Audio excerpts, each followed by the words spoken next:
বাংলাদেশের match day এবং ইন্ডিয়ার এগেনস্টে ম্যাচ, এটা অবশ্যই এক্সাইটিং। সবসময় আসলে ইন্ডিয়ার বিপক্ষে ম্যাচের জন্য দুই দেশের মানুষই আসলে মুখিয়ে থাকে এবং প্রচুর আলোচনা, তর্ক বিতর্ক, চায়ের কাপে ঝড় সবই হয়। এবং ইন্ডিয়ার এগেনস্টে ম্যাচটা সবসময় এক্সাইটিং হয়ে থাকে। লেটলি বাংলাদেশও ফাইট ব্যাক করছে, এমন না যে এক পেশে ম্যাচ হয়। তো ইন্ডিয়ার মানে ম্যাচটা যেমনই হোক, মানে আপনি এক্সাইটেড কতটা আমি ঠিক জানি না, মানে ম্যাচটা যেমনই হোক, তবে ভারতের তরফ থেকে প্রোমোটা ভালো হয়। মানে বাংলাদেশের বিপক্ষে খেলবে তার আগে একটা ভালো প্রোমো তারা তৈরি করে।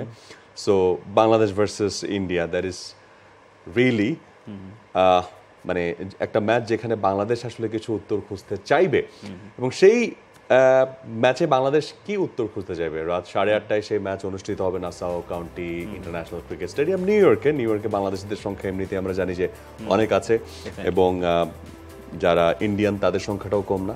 তো সেখানে বাংলাদেশ এবং ভারতের সমর্থকদের একটা আনাগোনা আমরা সেখানে দেখব। তবে এই টপিকটা আমরা কেন সিলেক্ট করেছি তার পিছনে আমার কাছে যেই জিনিসটা সবচেয়ে বেশি মুখ্য লেগেছে যে রাফি, এটাই লাস্ট অপরচুনিটি আপনার। আপনি ইউএস এর সঙ্গে খেললেন, আপনি ইউএস এর সঙ্গে হারলেন। আপনার বিশ্বকাপ 8 তারিখে মূল ম্যাচ আপনি খেলবেন। প্রথম ম্যাচটা আপনি খেলবেন শ্রীলঙ্কার বিপক্ষে ডালাসে, এবং পরের ম্যাচটা এই নিউ ইয়র্কে আপনি খেলবেন সাউথ আফ্রিকার বিপক্ষে, and followed by Nepal Netherlands in West Indies. আমরা বাংলাদেশিরা আমরা কি ভাবছি? নেপাল নেদারল্যান্ডস আমরা আগে টিক দিয়ে রেখেছি, যদিও সেখানে নেদারল্যান্ডস আপনার জন্য হুমকির কারণ, বাংলাদেশের ক্ষেত্রে নেপালও যদি হুমকির কারণ হয়ে যায় আমরা অবাক হব না। বাট দুটোতে আমরা টিক দিয়ে রেখেছি। সেই সঙ্গে আমরা 3 নম্বর টিকটা কোথায় দিব? শ্রীলঙ্কায় দিব না সাউথ আফ্রিকায় দিব? অনেকে দুটোতে দিতে পারলে খুব খুশি, কারণ আমাদের চাওয়া পাওয়ার শেষ নাই। তো শ্রীলঙ্কার মধ্যে যদি আপনি দিতে চান, তার মানে কি শ্রীলঙ্কা যেই শেপে আছে, শ্রীলঙ্কার বোলিং অ্যাটাক যেমন কম্পেয়ার টু ইউএসএ, যেহেতু আপনি ইউএসএর সঙ্গে হেরেছেন, তো সেই জায়গাতে ব্যাপারটা সহজ না। তো বাংলাদেশের প্রবলেমসগুলো কি কি তৈরি হয়েছে এই মুহূর্তে, যেগুলো বাংলাদেশের টিউন করে নামতে হবে শ্রীলঙ্কার বিপক্ষে? আমার কাছে 4টা পয়েন্ট আছে, আমি কি বলবো আগে?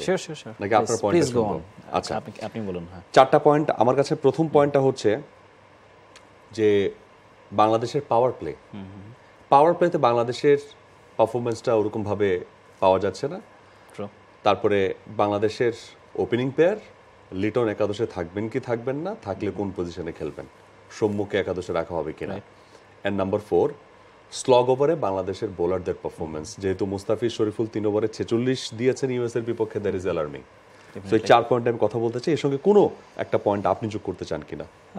খুব বেশি দ্বিমত করার সুযোগ নেই, 4টা পয়েন্টই ভেরি ভ্যালিড। এবং আপনি লাস্ট যে পয়েন্টটা বললেন এটা খুবই অ্যালার্মিং, কারণ লিটন, মুস্তাফিজ এবং শরীফুল 3 ওভারে 46 রান ইউএস এর এগেনস্টে দিয়েছে। ইন্ডিয়ার যে ব্যাটিং লাইন আপ আছে, যে টেইলটা আছে, যদি সূর্য কুমার যাদবরা যদি সেখানে খেলেন 3 ওভারে, হয়তো আরো কত হবে কে জানে। সেটা না হওয়ার জন্য আমরা এক্সপেকটেশন রাখতে পারি, বাট অ্যালার্মিং ব্যাপারটা।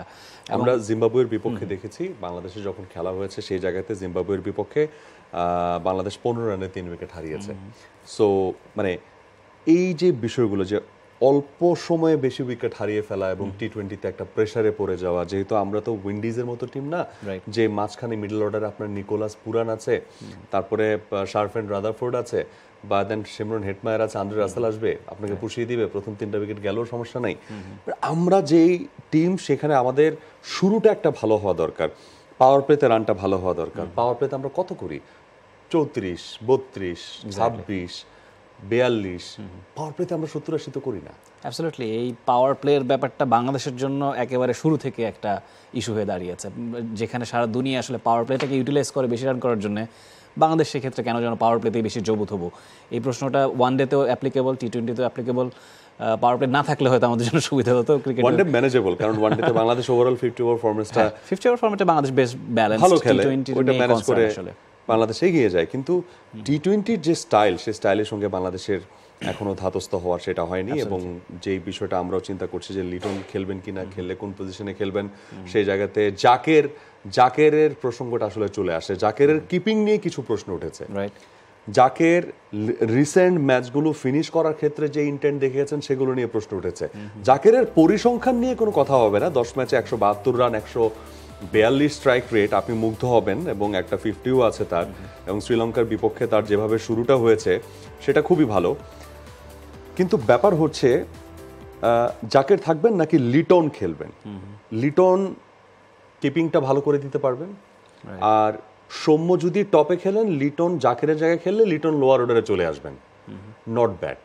হ্যাঁ definitely as a combination it seems quite good এবং জাকেরের শুরুটা তো আসলে এশিয়ান গেমসে সেখানকার ফর্ম এত যে খুব ভালো ছিল তা না এই ক্ষেত্রে এই বছরে যে ম্যাচগুলো খেলেছে তাকে হি হ্যাজ বিন ইমপ্রেসিভ যদিও লেটলি লাস্ট কয়েকটা ম্যাচে আসলে তার রোল এবং ইউএস এর এগেনস্টে যেভাবে করে আউট হয়েছে যে সিচুয়েশনে সেকেন্ড ম্যাচটায় আউট হয়েছে সেটা দৃষ্টিকটু এবং নিচের দিকে ব্যাটিং করতে লোয়ার মিডিল অর্ডারে ব্যাট করে এমন একজন ব্যাটারের আসলে আরও দায়িত্ব নিয়ে খেলা উচিত সেই জায়গায় আমার কাছে মনে হয় Liton might B a good choice যদিও তিনি আসলে টপ অর্ডারেই ব্যাট করে এসেছেন থ্রু আউট হিজ ক্যারিয়ার আগের এপিসোডেই বলছিলাম তার আসলে মিডল অর্ডারেও ভালো খেলার এক্সপিরিয়েন্সটা আছে অন অ্যান্ড অফ তিনি ভালো খেলেছেন সেই ফর্মটা যদি বজায় থাকে লিটন দাস হয়তো একটা এক্স ফ্যাক্টর হয়ে দাঁড়াতে পারেন বাংলাদেশ আপনি খুব চমৎকার একটা কথা বলছিলেন যে ভারত মানে লিটন আমরা অনেক সমর্থকদের কাছ থেকে সে কথা শুনেছি লিটন যেভাবে খেলেন সেটা অন্যরকম দেখতে তবে রিসেন্ট পারফরমেন্স লিটন হতাশ করেছেন হেড ডাউন করে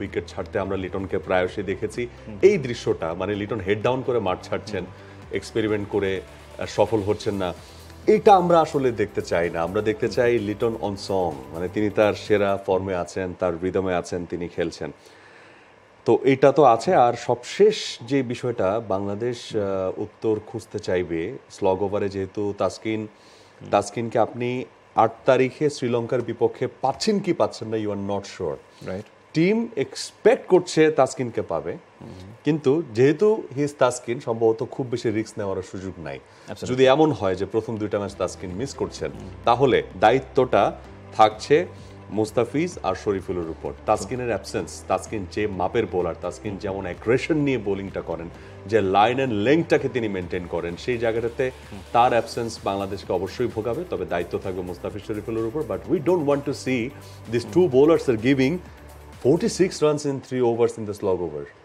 এটা তো আমরা দেখতে চাই না ডেফিনেটলি না এবং তাসকিনের কথা বলতে গেলে আসলে ইনজুরি প্রোন একজন বোলার তাসকিন বারে বারে তিনি ইনজুরিতে পড়েছেন এবং দেখেছি আমরা 2019 বিশ্বকাপে তিনি চান্স পাননি এবং কান্নায় ভেঙে পড়েছিলেন সেই চিত্রটা যেন ফিরে আর না আসে সেটা সবার এক্সপেকটেশন থাকবে এবং এই ওয়ার্ল্ড কাপটা পুরোটা যেন তিনি সার্ভিস দিতে পারেন সেই এক্সপেকটেশন থাকবে এই জন্যই হয়তো শ্রীলঙ্কার এগেনস্টে প্রথম ম্যাচটায় কনসার্নটা আছে যে আসলে তাকে খেলানো হবে কিনা ডেফিনেটলি সেকেন্ড ম্যাচ থেকে তার সার্ভিস পাওয়া যাবে এমনটাই আমরা আশা করতে পারি মানে তাকে সৃষ্টিকর্তা আল্লাহ সুস্থ রাখুক সেটাই সম্ভবত আমরা এই মুহূর্তে প্রার্থনা করছি For more updates, subscribe to our YouTube channel and click on the bell icon. Follow us on Facebook and Instagram. Download T-Sports app to enjoy exciting games and highlights. Visit tsports.com.